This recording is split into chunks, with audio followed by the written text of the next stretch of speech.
Yeah, thought I wasn't when I was. Uh,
What's up, everybody, and welcome to another episode of How I See It podcast with your boy Big Dawg079. Today's guest is Miss Donna Ferris, founder of the yoga and transformation company, Many Change Yoga. Welcome to the show, Donna. Yeah, we definitely got to stop meeting like this. So right off the bat, let's talk about your book, We Got to Stop Meeting Like This, a memoir of misconnections.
Yeah, definitely. Well, we all got a journey, so I think it make it kind of easier when we got the courage and the bravery to share our journey with other people, because it kind of like lets us know that, number one, we're not the only one struggling with things, and it ain't so bad after all.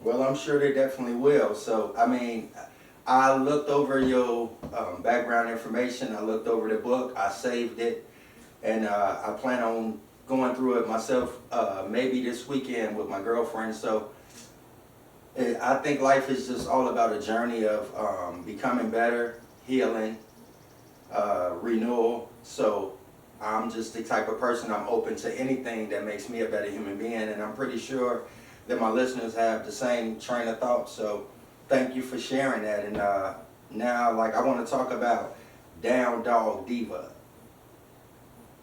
Educate me and my listeners. Well, at least educate me, because I'm a little special.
Yeah.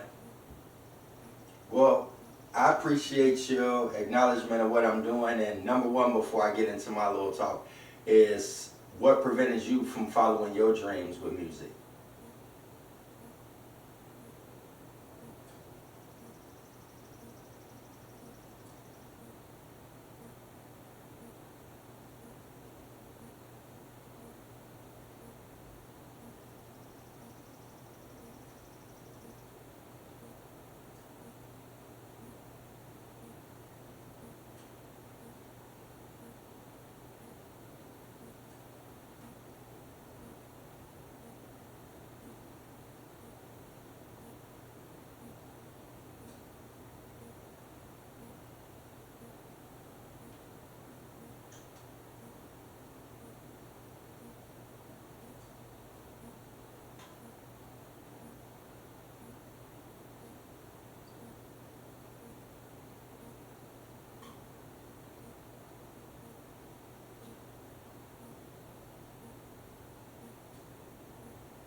You breaking up a little, Donna.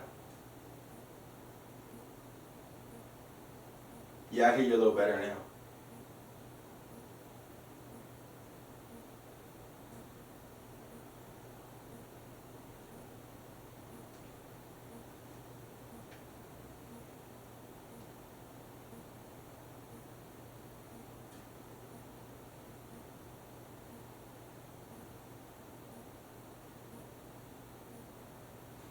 Yeah, well,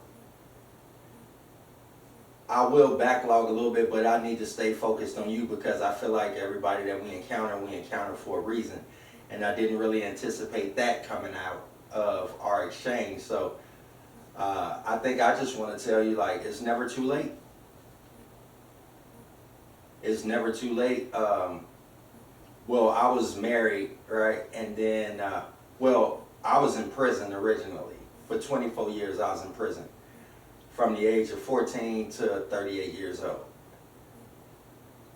Yeah, so while I was in prison, my dad used to write to me and he asked me, like, well, what are you going to do with your life when you get out? Because I was a disappointment. My dad worked for the Internal Revenue Service for his entire life. He just recently retired. So I told him, well, I want to do music.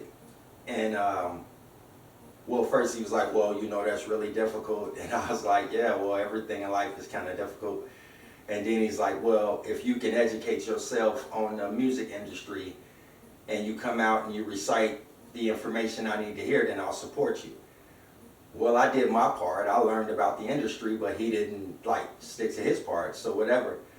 And then I got married and I just felt like something was missing in my life because music was always such an integral part of my life. Like even getting through prison, music played a part in that, the ability to just escape my environment, right?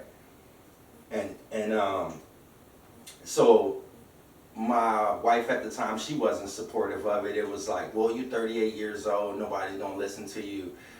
You old now, you know, all of the typical human things, you know. And well, I kind of like moved past that situation, and I had a situation last year where I almost like literally died. My left hand my fingers got chopped off on my left hand, and I suffered 2 aneurysms and a cavernoma. So, well, tomorrow I got to go get another cast put on my hand for that same reason. But when I came out of that space, it was like something like I was just more aware of the finality and how quickly things can just be over. And I just decided, well, even if I flop on my face, at least I know I tried to do that, and that wasn't what God had intended for me, you know?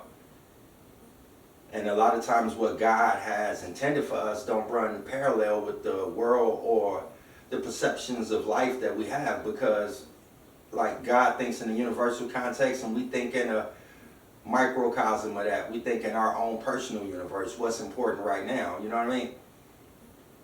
And Maslow's hierarchy of needs is what we live by. You know, you got to get shelter, you got to get security, you got to make sure you have food. And yeah, that's all realistic and true, but I can promise you, like, I didn't do any of the things I'm doing right now by following that. I just trusted God to make ways, and I'm here today. So, like, side note, I want to support you if that's something you want to do, like free. I don't want anything from you. We can work it out in terms of marketing and promotion because that's where I'm at. But let your voice be heard.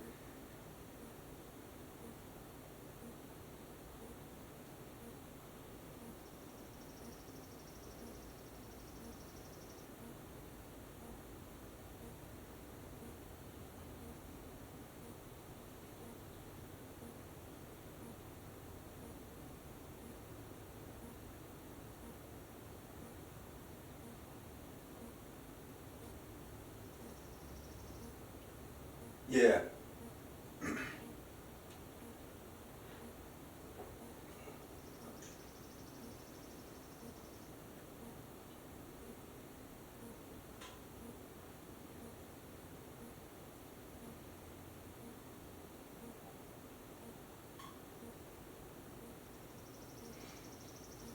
I genuinely mean that. That's not like a, sometimes people give like lip service and all that. Like, I'm not good at that. I'm just like really, really honest. So I just believe in that. I believe in everybody following their dreams and just, me personally, I had written like 7 books when I was in prison. And one of them I transcribed into a ebook, and the other ones kind of like got away from me. But just like you, writing was a therapeutic thing, and it was private and it was silent, and I didn't have to bother anybody else with my what may be perceived as crazy ideas or thoughts, or So that's like the sanctuary part of it, right? But then I found a way to use that personal space of mine to reach to other people, because like I wrote a lot of letters. I used to write like pen pal letters that was like 75 pages long, and that's a lot of emotion and a lot of stuff to be talking about. And out of that grew the ability to almost, I think, hone into human emotion, and that's what I kind of like let come through my music. I let that passion drive the topics that I discuss and the things like that, because I feel like that's what God gave me the ability for.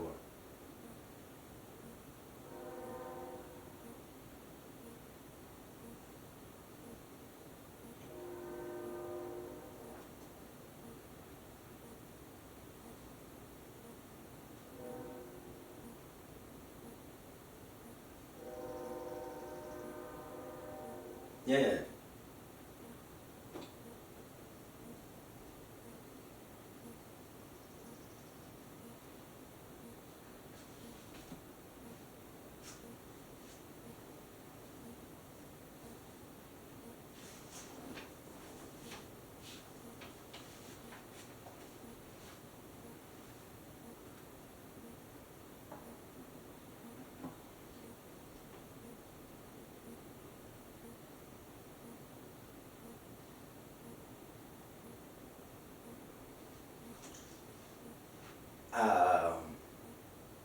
Um, well, I'll give you a little insider with me, right? So this is my process.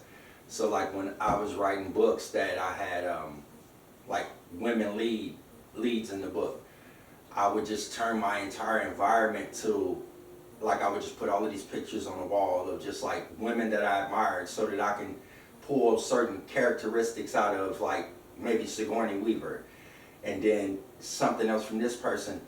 And the criticality, if that's even a word, I mean, I just made that up, but the critical part of it for me was just being exact to how humans were, and not really like hard on myself in that way, because I'm always true to myself, so I know what's real. I know, I know how people are. I know how people communicate. So just having that, I think it's not really difficult for me. Like, me and you, after this conversation, I can take everything that me and you talked about, I can retreat to my little studio space, and I can write a song about you based on what we just talked about. Because I'm absorbing you, I'm absorbing your energy, I'm absorbing the things that's important to you. So that's just how it works for me.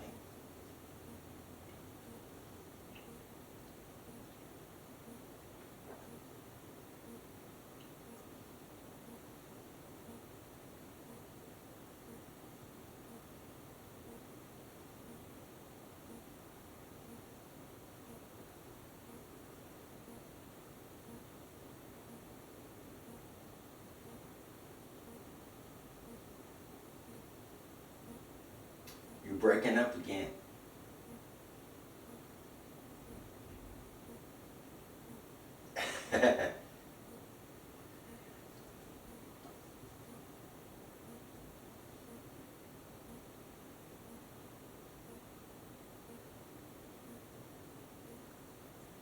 Yeah.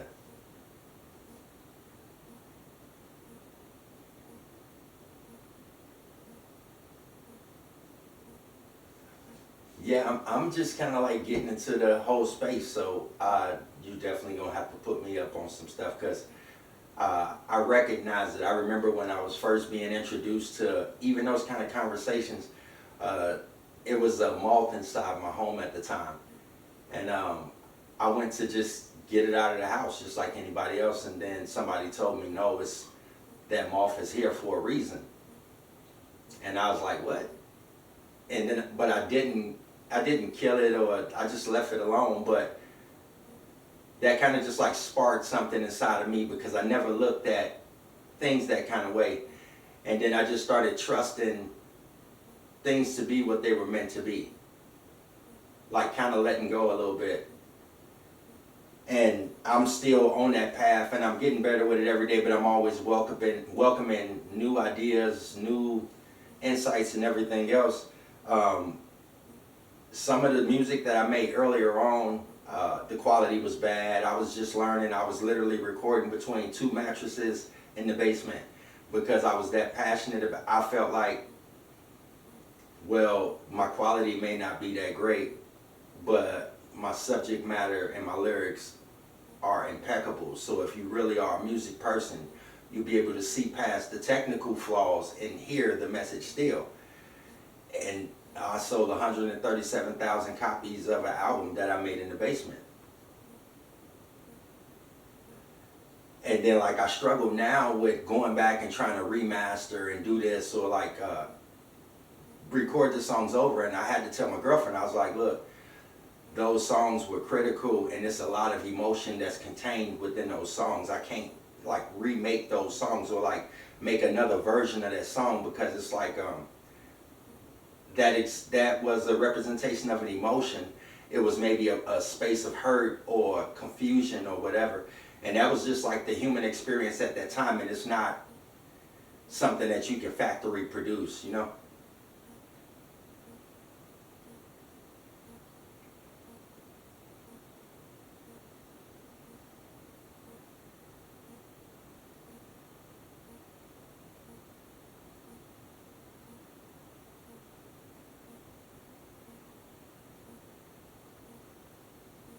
Yeah. Yeah, so 12 months to Zen, I just want to know, how do I get there? Now, whatever you're doing right now, you need to keep doing that because I can hear you perfectly now.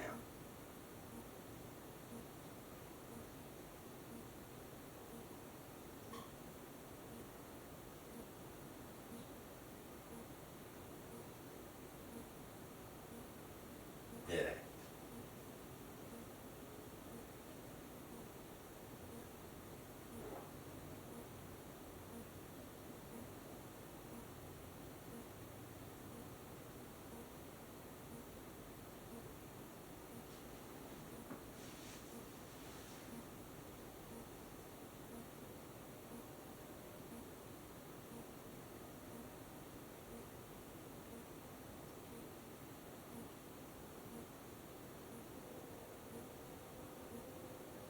Oh, well, I guess we still on the journey together then. And, no, that's fine because I respect your honesty because, like, I believe every day we wake up and we got air in our lungs and the capacity to breathe and experience, then all of those structures or foundations of peace will be tested. So every day is a constant work at peace and harmony and Zen and everything else because it ain't like something like you go to college and you get a degree and then now it can never be taken away. That's not the energy that's coming here. Every day it will be tested because you are a work in progress, right? We all works in progress. So every day that we exist, it's a chance to get better. It has to be constant struggle and resistance for you to get better, right?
it's always that way.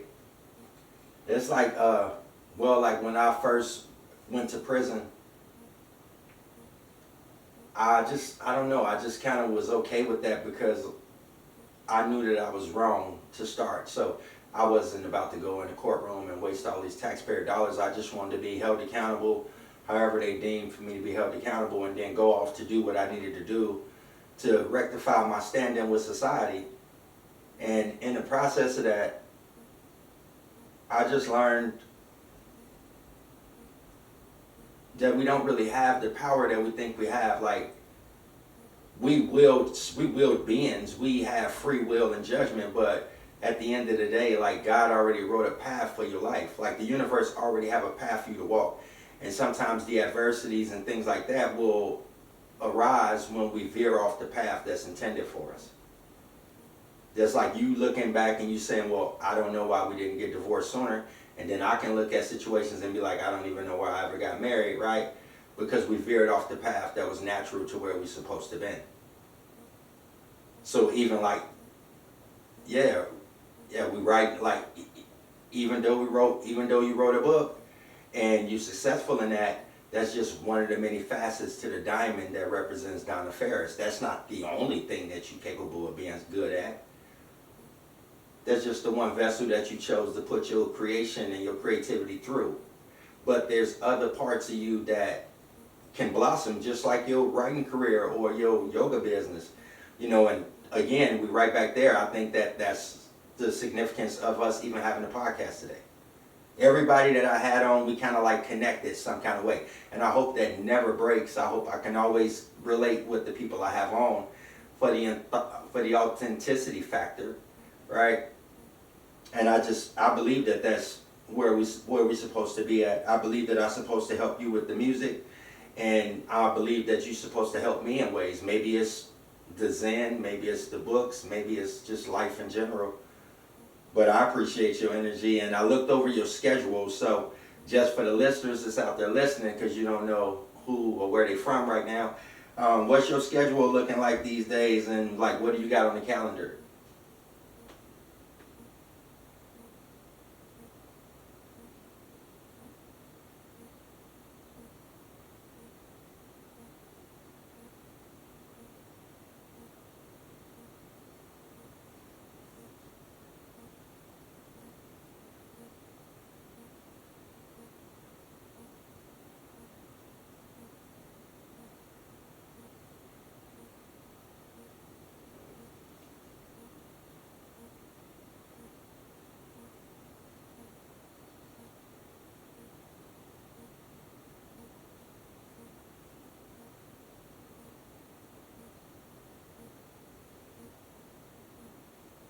Yeah, that's dope right there.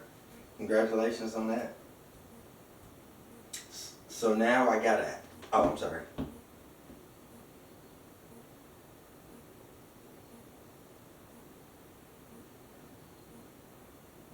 Yeah, you gotta let me come up there to Massachusetts. I ain't did a lot of traveling. Well, I'm serious, so I hope you're not just telling me that. All right, so let me ask you this. Who inspires you?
Okay, well, so how can the people reach you out there? I know you just said your website, but